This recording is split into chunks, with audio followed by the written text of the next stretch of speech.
Okay, so tonight we're going to have a quick little reference presentation on condominiums.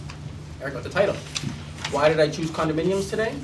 Because just 2 weeks ago, compiling the data from 2010, the annual data, the city of Toronto was ranked and rated the #1 condo capital in North America based on sales and projected building projects for the upcoming 2-3 years.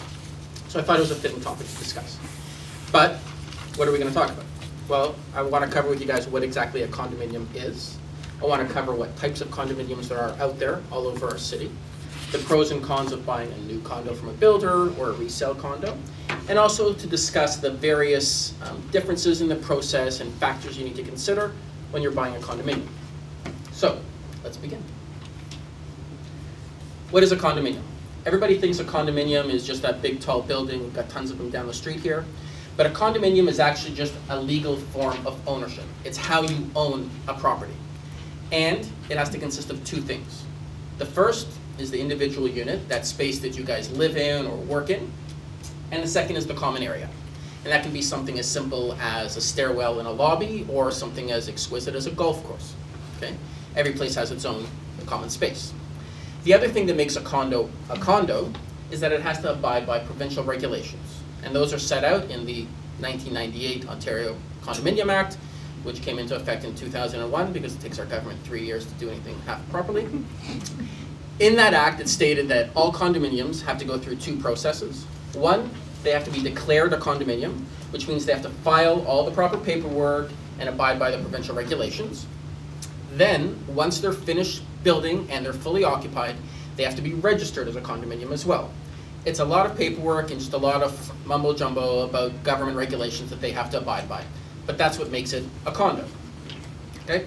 So a condo, legal form of ownership, consists of a unit and common space, and it has to be registered and declared. So what types of condos are there out there? Well, based on our definition, a condo can be almost anything. We know we've got all the high-rises in the North York Center and down at City Place. But in fact, as long as it meets the guidelines of a declaration and a registration, a condo can be a high-rise, a low-rise, a detached house, industrial units, retail units. Up in Wasaga Beach, there's tons of recreational properties that are condominiums as well. And nowadays, we're seeing a whole slew of retirement assisted living centers that are condominiums. As long as it's registered and declared, and it's got private unit plus common space, it's a condo. Okay? So, I'm going to jump over to this side because I feel awkward only on one side. People often ask me what the difference between going and buying a new condo from a builder or buying a resale condo, one that's already been out and people have lived in. First answer I give them is, no matter which one you buy, use a real estate agent. No, not because I want their business, okay? Too many people I feel get hoodwinked. They go in and they want to buy from a builder, so they go into a new builder's project. They don't realize you're not really buying from the builder. You're buying from the builder's salespeople. Whose interest do they have in mind? Yours? No, they're worried about the builder. Every reputable builder in this city will cooperate with a real estate agent. And you're not the one who pays them when you're the buyer. The builder pays them. So why not have somebody go in on your side, negotiating for you, helping you go through the paperwork and the procedures? It just makes sense, okay? So keep that in mind. But what are the pros and cons of buying from a builder or from resale? You normally get a lower per square foot cost, okay, when you're buying from a builder. Why? Because you're paying now for something you're going to get in 4 or 5 years. So they're giving you a bit of a break on it. It's also new. Everybody likes new things, a shiny new car, a shiny new shoes, whatever it is. It's new. You might even get to pick the finishes in it, maybe some of the layout changes in it, so you can kind of make it more your style. That's nice. What are the cons? You're paying for something now that you're going to get in 4 or 5 years, hopefully. Okay? Condo projects inevitably get delayed and sometimes even canceled. So be aware that you're putting your money in a deposit trust account and it's going to sit there for 4 or 5 years and hopefully you'll have a condo at the end of it, but you're not sure. What's the benefit of buying resale? Tons of inventory. We know, especially up in North York, there's thousands and thousands of units up there. And you get to walk into them.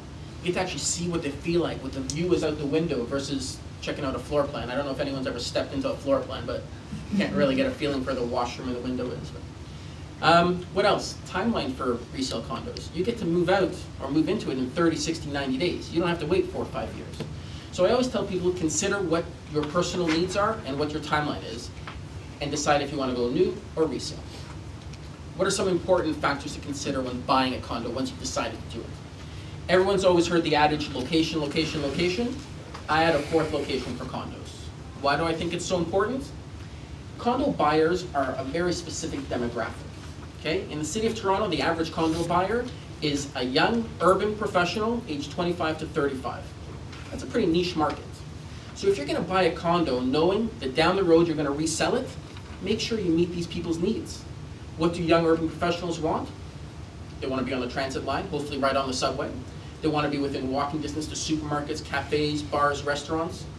Think like a young urban professional, 25 to 35, and pick your location appropriately. Okay? What else do you need to consider yourself? Worry about the type of building. Who lives there?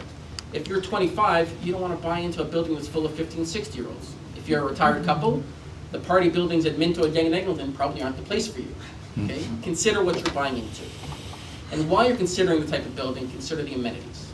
Okay? We all know they come with great things. Some of them have pools, rec rooms. There's a project at Yonge and Bloor that even comes with access to the company jet once a year. Beautiful, right? But purchase with your brain, not your eyes. What I mean is, the more amenities, the higher your monthly maintenance fees are going to be. So figure out if you're actually going to need these things before you sign on the dotted line. And when you're signing on this dotted line, one of the most important things to consider in condos is the financial well-being of the condo corporation. You're buying into a big project. You want to make sure it's financially well. You don't want to get a bill for $20, $30 million to fix the roof and the elevator, because they're going to come to you for that money. So you get what's called a status certificate. It's a big stack of papers your lawyer's going to go through, and it determines whether this is a viable project or not. While they're reviewing the status certificate, make sure they go over the rules and regulations, because condo buildings each have their own rules and regulations, and you have to make sure that you're going to abide by them. So what have we discussed today? We've learned what a condo is. We've learned what types of condos there are out there. We've learned about the pros and cons of new and resale condos. And we've also learned that there's different factors involved in buying them. If you have any more questions, come see me afterwards.